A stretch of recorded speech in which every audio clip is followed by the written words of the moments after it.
संसद चल्ने भनेको सत्ता पक्षको बहुमतले हो। उहाँहरूले विधेयक ल्याएपछि त्यो चलाउने दायित्व पनि उहाँहरूको के गठबन्धनमा पाल परे हो सभामुख महोदय? हामी यहाँ प्रतिपक्षमा बसेर सरकारलाई रचनात्मक सहयोग दिने हामी पुरै कोसिस पनि गरिरहेछौँ। अनि यो क्यालेन्डर के हो सभामुख महोदय? यो क्यालेन्डर थिएन उहाँहरूको हातमा, यो छैन भए हामी यसको फोटोकपी उपलब्ध गराइदिन्छौँ। संख्या पुगेन हजुर, यसपल्ट संख्या पुगेन। संख्या पुगेका दिन अकुत कमाएर सम्पत्तिका मादकतामा मस्त रमाएर बेहोस भएकाहरूलाई बिउजाउने छौँ। सदनको यो छलफलमा गणपूर्वक संख्या नै नपुगिरहेको अवस्थामा यो प्रस्तावलाई स्वीकार लाने अथवा नलाने भन्ने कुराको यो निर्णय कसरी लिने होला भन्ने कुरा राख्न चाहे। 3 मिनेट घन्टी बजाई गणपूर्वक संख्या यकिन गर्न म सचिवालयलाई निर्देशन दिन्छु।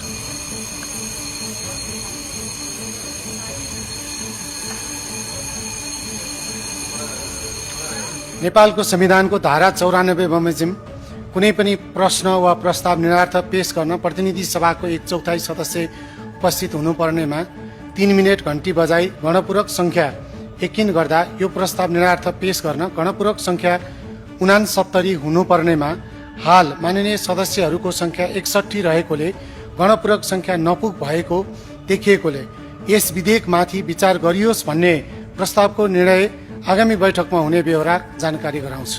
गैर जिम्मेवार सांसद प्रतिपक्षमा हुँदा कुर्रिने, सत्ता पक्षमा हाजिर गरेर टाप ठोक्ने। प्रतिनिधि सभामा 2/3 बहुमत सहित शक्तिशाली बनेको राष्ट्रिय स्वतन्त्र पार्टी अर्थात् रासोपाका सांसदहरूको संसद उपस्थितिले यति बेला गम्भीर प्रश्न खडा गरेको छ। विपक्षमा हुँदा संसद सुधार, सांसदको जिम्मेवारी र जनताको आवाजको कुरा गर्ने रासोपाका सांसदहरू सत्तामा पुगेपछि भने हाजिर गर्ने अनि टाप कस्ने प्रवृत्ति बढ्दै गएको छ।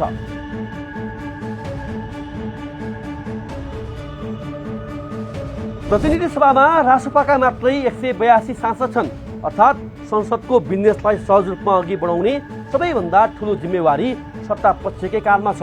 तर मंगलबारको प्रतिनिधि सभा बैठकले सत्तारूढ दलका सांसदहरूको जिम्मेवारी बोध कति कमजोर छ भन्ने छर्लङ्ग पारिएको छ। खानी तथा खनिज पदार्थ विधेयक 2083 माथि विचार गरियोस् भन्ने प्रस्ताव निर्णय त पेश गर्ने बेला प्रतिनिधि सभामा गणपूर्वक संख्या नै पुगेन।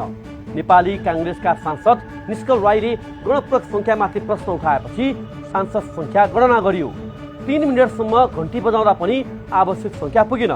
सभामुख डोल प्रसाद अर्यालका अनुसार गणपूर्वकका लागि 69 जना सांसद आवश्यक थिए, तर बैठकमा जम्मा 61 जना मात्रै उपस्थित थिए। परिणाम महत्त्वपूर्ण विधेयकमाथिको प्रक्रिया नै रोकियो र बैठक स्थगित भयो। अब यो विषयमा छलफल अघि बढाउन अर्को एक साता कुर्नुपर्ने अवस्था आएको छ। प्रश्न यहाँ केवल 8 जना सांसद नपुगेको होइन, प्रश्न हो 2/3 बहुमत बोकेको सत्ता पक्षले आफ्नै संसद चलाउने न्यूनतम जिम्मेवारी समेत पूरा गर्न नसक्ने हो। अझ विडम्बना त के छ भने संसद बैठकमा सांसदहरूको नाम बोलाउँदा उनीहरू सभाकक्षमै भेटिँदैनन्। उपसभामुख रुबी ठाकुरले सांसद रीना उप्रेतीको नाम 3 पटक बोलाइन्, उनी सभाकक्षमा थिइनन्। त्यसपछि अरविन्द शाहको नाम आयो, उनी पनि उपस्थित थिएनन्। 3 पटक नाम बोलाउँदा पनि नआएपछि अर्का सांसद गङ्गालक्ष्मी अवाललाई बोल्ने समय दिनु पर्यो। एकपछि अर्को सांसदका नाम बोलाउँदा पनि उनीहरू सभाकक्षमा नदेखिएपछि बैठकमै रहेका सांसदहरू हाँस्नुपर्ने अवस्था आयो। यो दृश्य संसदको सर्वोच्च थलोको हो, जहाँ देशका कानुन बनाइन्छन्, सरकारलाई जवाबदेही बनाइन्छ र जनताको भविष्यबारे बहस हुन्छ। तर सांसदहरूको प्राथमिकता भने अर्कातिर देखिन्छ। हाजिरीमा नाम, बैठकमा गए। अहिले यही प्रवृत्तिलाई हाटा भनेर व्यङ्ग्य गरिन्छ, अर्थात् संसद बैठकमा गएर हाजिर गर्ने अनि टाप बस्ने। यो कुनै एक दल वा एक सांसदको मात्रै समस्या होइन, तर 2/3 बहुमत सहित सरकारको नेतृत्व गरिरहेको रासोपाका लागि भने यो प्रश्न अझ गम्भीर बनेको छ। किनभने रासोपाले राजनीतिमा आउँदा पुराना दल र पुरानो राजनीतिक संस्कारमाथि सबैभन्दा ठुलो प्रश्न यही उठाएको थियो। सांसद जनताप्रति जवाबदेही हुनुपर्छ, संसद प्रभावकारी हुनुपर्छ, राजनीतिक काम गर्ने ठाउँ बन्नुपर्छ। तर सत्तामा पुगेपछि त्यही पुरानो रोग सत्तारूढ सांसदहरूमा पनि देखिन थालेको छ। यसअघि असार 22 गतेको बैठकमा पनि यस्तै दृश्य देखिएको थियो।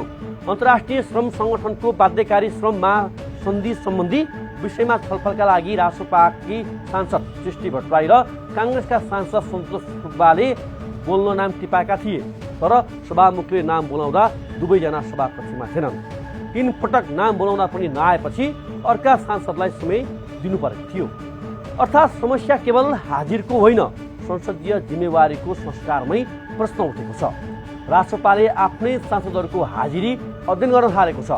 संसदीय दलका सचेतक प्रकाश चन्द्र परियार र क्रान्ति शिखा धिताललाई अघिल्लो र चालु अधिवेशनको हाजिरी विश्लेषण गरी प्रतिवेदन तयार गर्न जिम्मेवारी दिएको छ। यो कदम सकारात्मक देखिए पनि प्रश्न फेरि त्यही हो, संसद सुधार्न आएको दलले आफ्नै सांसदलाई संसदमा टिकाइराख्न अध्ययन गर्नुपर्ने अवस्था किन आयो? राष्ट्रपाकै सांसद विपिन आचार्यले संसद कर्मकाण्डी बन्दै गएको भन्दै संसदीय सुधार समिति गठन गर्न माग गरिसकेका छन्। उनले सांसदहरूको उपस्थितिदेखि विधेयकमा भएका संशोधन, समितिको काम र संसदमा उठेका विषय कति सम्बोधन भए भन्ने आधारमा संसदको समीक्षा हुनुपर्ने बताएका छन्। यो प्रश्न निकै गम्भीर छ, किनकि संसद जनताको निराशालाई आशामा बदल्ने थलो हो। तर सांसदहरू उपस्थिति नै हुँदैनन्, उपस्थित भएर हाजिर मात्रै गर्छन् र महत्त्वपूर्ण छलफल तथा निर्णयको समयमा गायब हुन्छन् भने संसदप्रति जनताको विश्वास कसरी कायम रहन्छ? यस्तो समस्या प्रतिनिधि सभामा मात्रै छैन, संसदीय समितिहरूमा समेत हाटा प्रवृत्ति उस्तै छ। वैशाख 29 गते सार्वजनिक लेखा समितिको बैठकमा 24 जना सांसद उपस्थित भएको हाजिरी देखिए पनि बैठकको अन्तिममा सभापतिले सम्बोधन गर्दा जम्मा 11 जना मात्रै बाँकी थिए। यसले एउटा तितो यथार्थ देखाउँछ। प्रतिपक्षमा हुँदा संसद चल्नुपर्छ भनेर कुर्लिनेहरू सत्तामा पुगेपछि संसद चलाउन आफै कति गम्भीर छन् भन्ने परीक्षा सुरु भएको छ। राष्ट्रपासँग अहिले इतिहासकै ठूलो राजनीतिक शक्ति छ, 2/3 नजिकको बहुमत छ। जनताले उसलाई पुरानो राजनीतिक शैली बदल्ने म्यान्डेट दिएका छन्। तर बहुमत पाउनु मात्रै परिवर्तन होइन, बहुमतको सदुपयोग गर्दै संसदलाई मर्यादित, सक्रिय र परिणाममुखी बनाउने नै असली अग्नि परीक्षा हो।